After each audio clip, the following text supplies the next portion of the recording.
누가복음 22장 54절 55절 말씀 다시 한번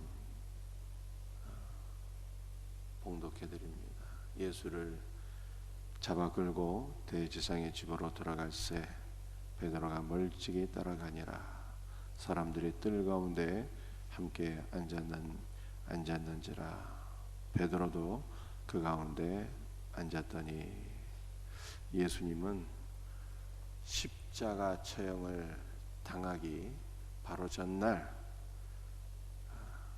대제사장 가야바의 집으로 끌려가서 신문을 받게 되었습니다. 그때 베드로는 예수님의 체포로 낙심하고 절망하며 두려운 마음으로 멀찍이 떨어져서 예수님을 따르게 되었어요. 그리고 대제사장 가야바의 집에서 세 가지 질문을 받게 되었습니다. 어떠한 질문을 받았을까요? 첫 번째는 여종의 질문이었는데요. 한 여종이 이르되 이 사람도 그와 함께 있었느니라. 너도 예수와 함께 있던 그의 제자가 아니냐? 이 질문을 받았어요.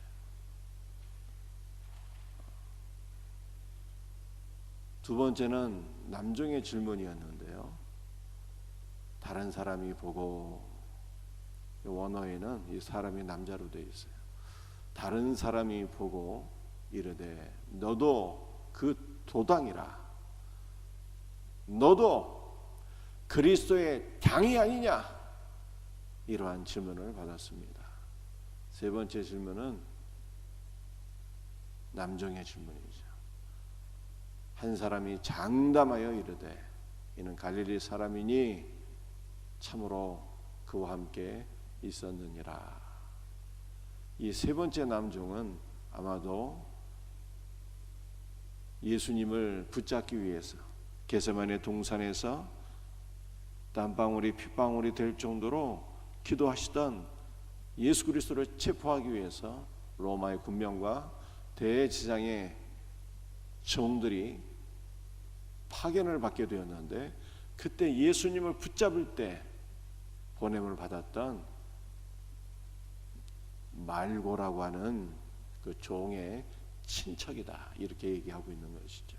그 사람이 장담하며 너도 갈릴리 사람이 아니냐, 이렇게 확신하며 말하게 되었습니다.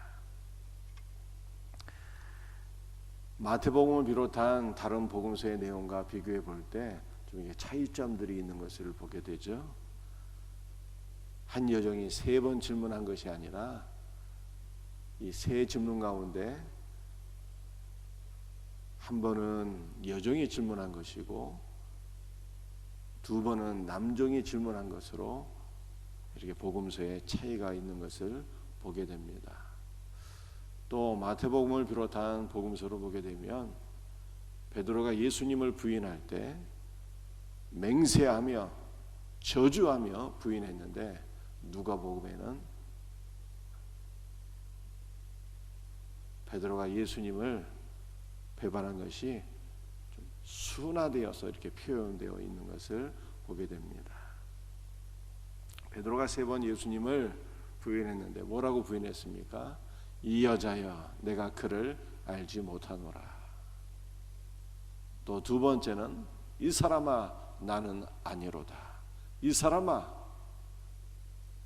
너는 내가 하는 말을 알지 못하노라. 이렇게 다른 복음서와는 달리 예수님을 부인한 것이 매우 순화되어서 표현된 것을 우리가 보게 됩니다.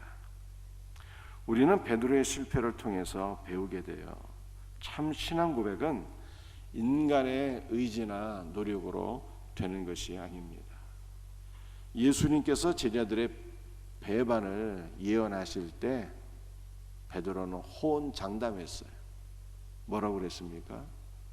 다 주를 버릴지라도 나는 죽는 데까지 주를 따르겠나이다. 그러나 베드로는요, 보잘것없는 종들 앞에서도 예수님을 3번 부인하게 되었어요. 연약한 베드로의 모습이 바로 우리의 모습입니다.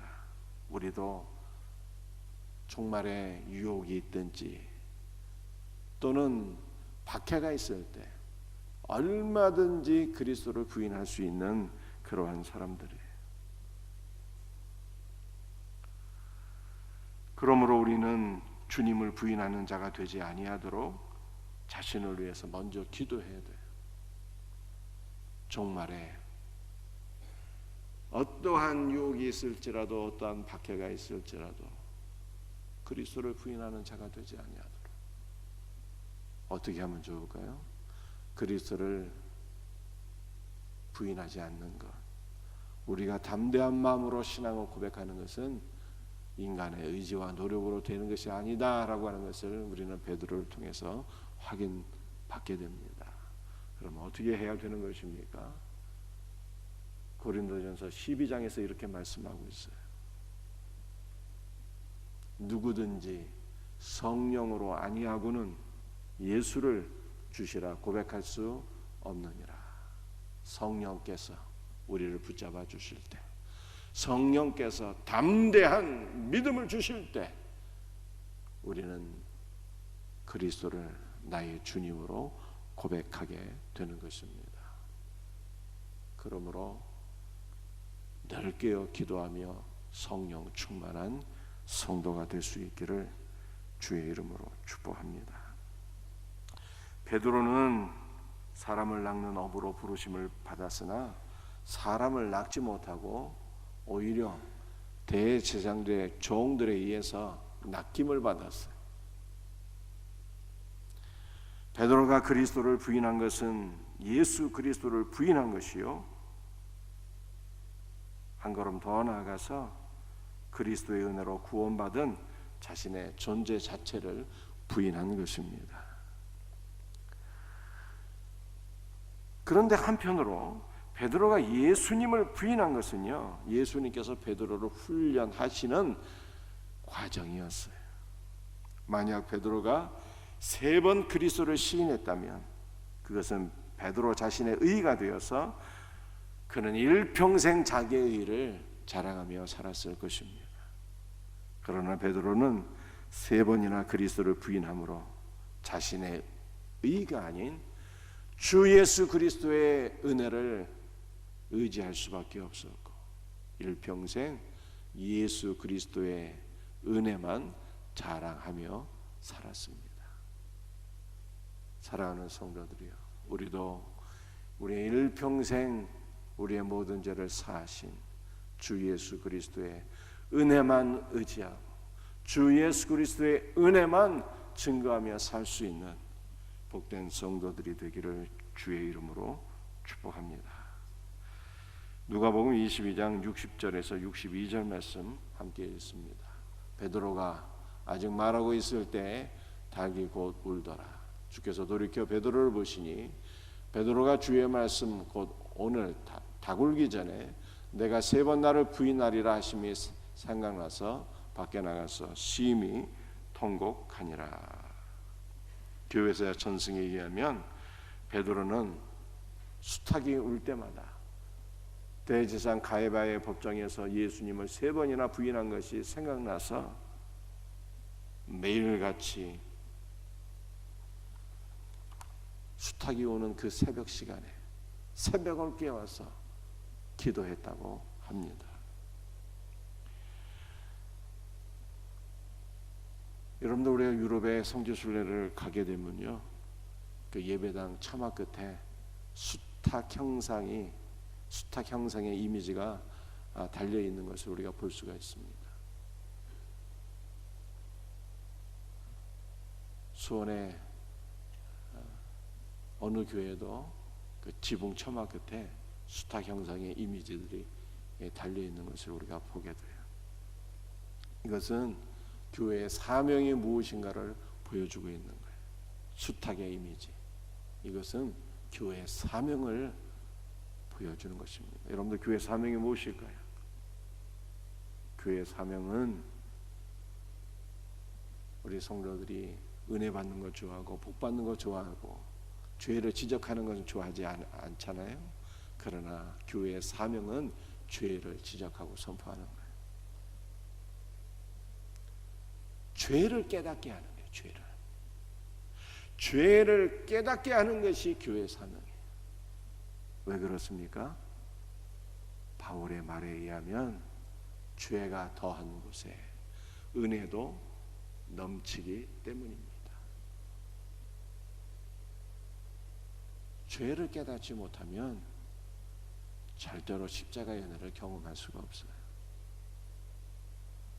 죄를 깨닫게 될 때, 주여 나는 죄인이로소이다 고백하게 될 때 죄사함의 은혜를 받게 되고 주님이 부어주신 은혜 가운데 새로운 삶으로 나가게 되는 거예요. 베드로가 주여 나는 죄인으로소이다 라고 고백할 때 주님께서 베드로에게 사명을 허락해 주셨잖아요. 내가 장차로 사람을 낚는 어부가 되리라. 주님께서 그렇게 말씀해 주셨습니다. 교회의 사명은 그러므로 죄를 깨닫게 하고 은혜가 넘치도록 하는 것, 이게 교회의 사명입니다. 우리도 교회 안에서 말씀과 기도를 통해서 더욱더 죄를 깨닫고 십자가의 은혜를 누리며 십자가의 은혜만을 우리 일평생 증거하며 자랑하며 살 수 있는 복된 성도들이 될 수 있기를 주 예수의 이름으로 축복합니다.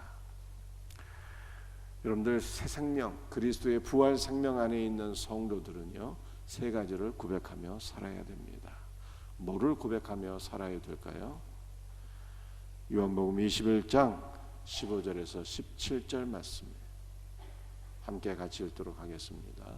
요한의 아들 시몬아, 내가 이 사람들보다 나를 더 사랑하느냐?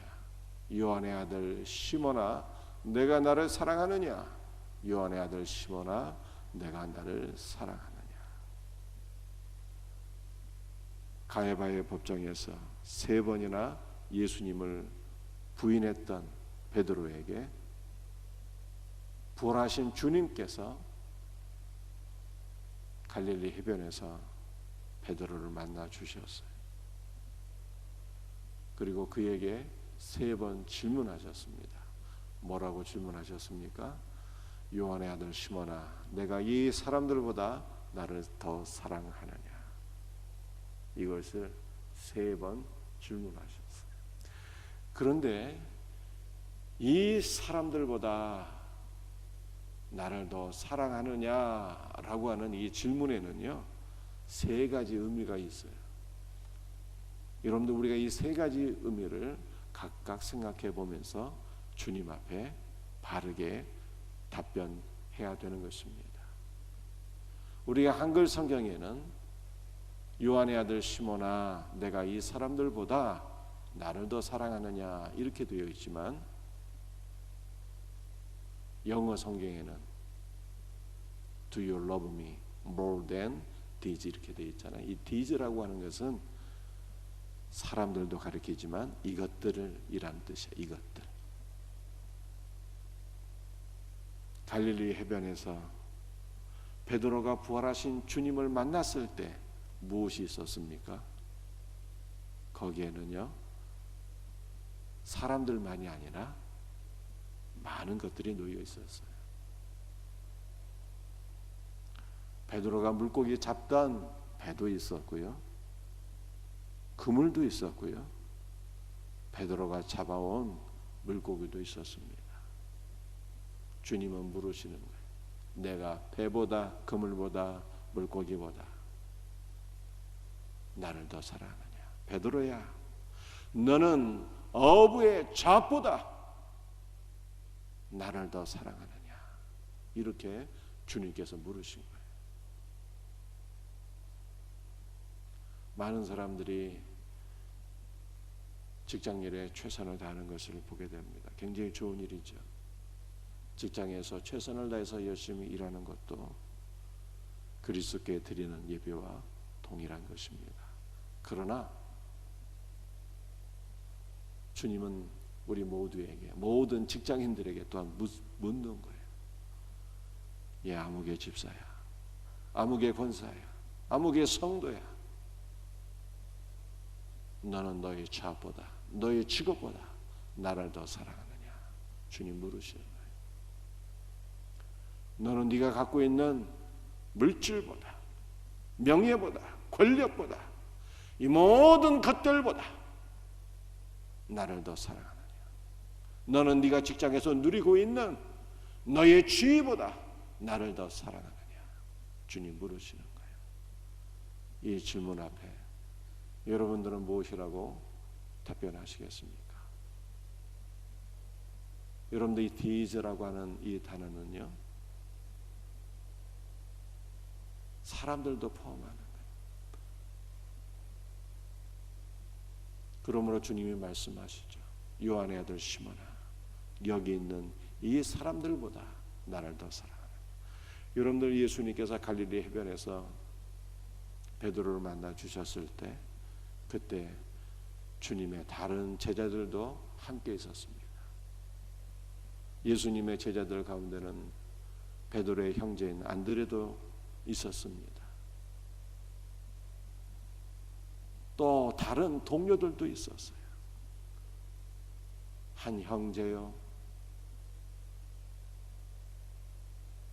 갈릴리 해변에서 같이 생활하던 친구요, 동료들인데 거기에다가 3년 동안이나 예수님께 훈련받으면서 동고동락했던 친구들인데 베드로에게 그 사람들이 얼마나 소중한 존재였겠습니까? 그런데 주님은 물으시는 거예요. 베드로야, 너는 네 형제 시몬보다, 네가 사랑하고 아끼고 친하게 지내는 너의 동료들보다 나를 더 사랑하느냐? 이렇게 물으신 거예요. 우리 주님은 또한 우리들에게도 동일하게 질문하시죠. 성도가 직장에서 최선을 다하는 것도 좋은 일이지만 또한 성도들이 가정에 신실하고 가족을 사랑하는 것도 마땅한 일이지만 주님은 우리에게 물으시는 거예요. 아무개 성도야, 너는 네가 너의 남편을 사랑하는 것보다 나를 더 사랑하느냐? 너는 네가 너의 자녀를 사랑하는 것보다 나를 더 사랑하느냐? 너는 네가 그렇게 소중히 여기는 너의 친구를 사랑하는 것보다 나를 더 사랑하느냐? 이렇게 질문하시는 거예요. 주님의 질문 앞에 여러분들은 뭐라고 답변하시겠습니까?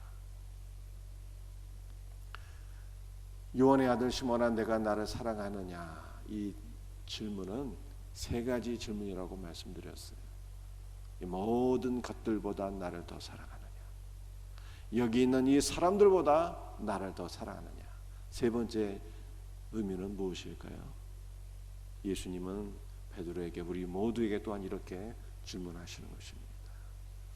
그 자리에는 많은 예수님의 다른 제자들도 있었는데요, 나는 이 제자들이 나를 사랑하는 것보다 나를 더 사랑하느냐? 이렇게 질문하신 것 세 번째. 여러분들 베드로의 동료들 가운데는 선한 의미에서 경쟁자들도 있었어요. 그들은 요한이나 야고보였습니다. 예수님께서 이 세 제자들은 어느 곳이든지 데리고 다니면서 더 많은 은혜를 베풀어 주셨습니다. 그러므로 이렇게 질문한 것이 될 수 있습니다. 베드로야, 너는 요한이 나를 사랑하는 것보다 나를 더 사랑하느냐? 베드로야, 너는 야고보가 나를 사랑하는 것보다 나를 더 사랑하느냐? 이렇게 질문하시는 것이죠. 사랑하는 성도들이요, 우리는 베드로가 예수님을 사랑한다고 고백한 것보다, 예, 주님 그렇습니다, 내가 주님을 사랑하는 것보다 내가 주님을 사랑하나이다, 이렇게 고백하지 않았습니까? 우리는 베드로가 주님을 사랑하는 것보다, 주여, 내가 주님을 베드로보다 더 많이 사랑하기를 원합니다, 이렇게 고백할 수 있어야 돼요. 이 예수님의 세 가지 질문 앞에 성령의 은혜로 말미암아 주님을 사랑한다고 고백할 때 우리 마음에 있는 모든 상처들이 다 치유가 되고 회복이 되는 거예요.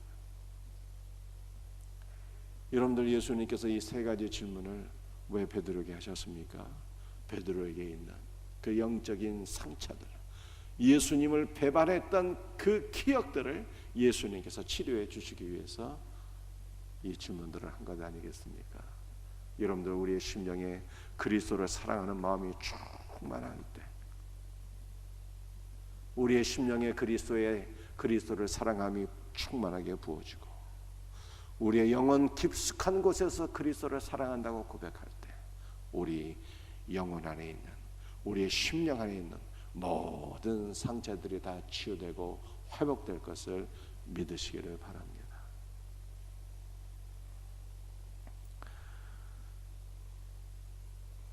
우리는 베드로의 실패를 통해서 배워야 합니다.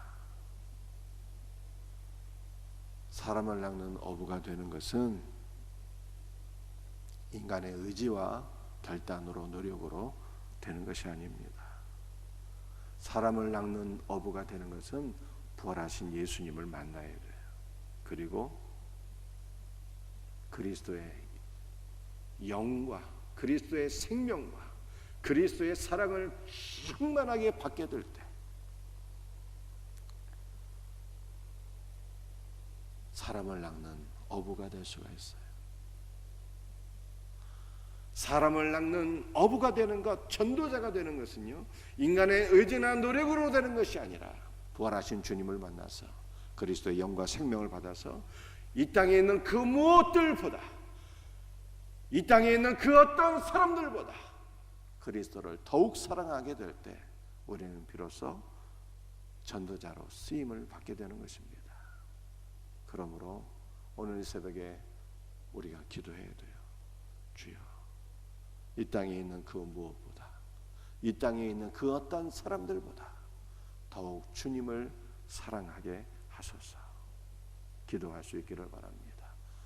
그 무엇보다, 그 누구보다 그리스도를 더욱 사랑할 때 저와 여러분이 사람을 낚는 어부로 주님 앞에 쓰임받게 될 것을 믿으시길 바랍니다. 이와 같은 은혜가 있기를 주의 이름으로 축복합니다. 기도하시겠습니다.